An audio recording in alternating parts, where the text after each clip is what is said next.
আচ্ছা, একবার ভেবে দেখুন তো, টানা ২ বছর কোনো বন্ধুদের সাথে আড্ডা নেই, কোনো ভ্যাকেশন নেই, না আছে কোনো পুজো পার্বণ, না হয়েছে ঠিকমতো ঘুম। প্রত্যেক দিন কেবলমাত্র মাথায় একটাই স্বপ্ন ঘুরছে, গায়ে একটি সাদা অ্যাপ্রন এবং গলায় একটা স্টেথোস্কোপ।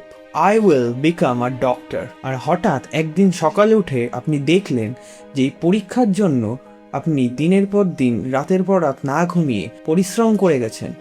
সেই পরীক্ষার কোশ্চেন পেপার লক্ষ লক্ষ টাকায় বিক্রি হচ্ছে, নট বিকজ তারা আপনার থেকে বেশি ট্যালেন্টেড, জাস্ট বিকজ তাদের কাছে বেশি টাকা রয়েছে। হ্যাঁ, ঠিকই ধরেছেন।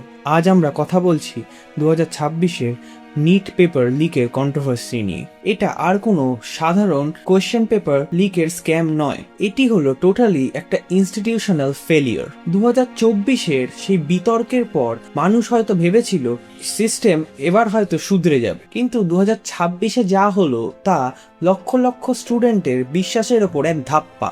3রা মে 2026 সারা দেশে প্রায় 22 লক্ষেরও বেশি স্টুডেন্ট নিট পরীক্ষা দিল। সমস্তটা আপাতপক্ষে ঠিকঠাকই লাগছিল, কিন্তু তার কিছুদিন পরেই খবর এলো যা সমগ্র দেশকে থমকে দিল। পরীক্ষার আগেই নাকি টেলিগ্রাম গ্রুপে এবং সোশ্যাল মিডিয়ায় লিক হওয়া কোয়েশ্চেন পেপার আসল কোয়েশ্চেন পেপারের সঙ্গে হুবহু ম্যাচ করে গেছে। পরিস্থিতি এতটাই হাটের বাইরে চলে যায় যে গভর্নমেন্ট একটি হিস্ট্রিক ডিসিশন নিতে বাধ্য হয়। নিট ইউজি 2026 পুরোপুরি ক্যান্সেল করে দেওয়া হয়। Just think about the mental trauma. যে সমস্ত স্টুডেন্টরা মাইলের পর মাইল ট্রাভেল করে চড়া রোদের মধ্যে এক্সাম সেন্টারে টাইমলি পৌঁছে সমস্তটা ভালোভাবে দেওয়ার পর যখন ভাবলো যে এবার একটু শান্তি, তখন তাদেরকে হঠাৎ বলে দেওয়া হলো সব শেষ। মামলা চলে গেল সরাসরি সিবিআই এর হাতে। আর সিবিআই তদন্তে যে সত্যটা সকলের সামনে এলো তা কোনো ক্রাইম থ্রিলার মুভির থেকে কম নয়।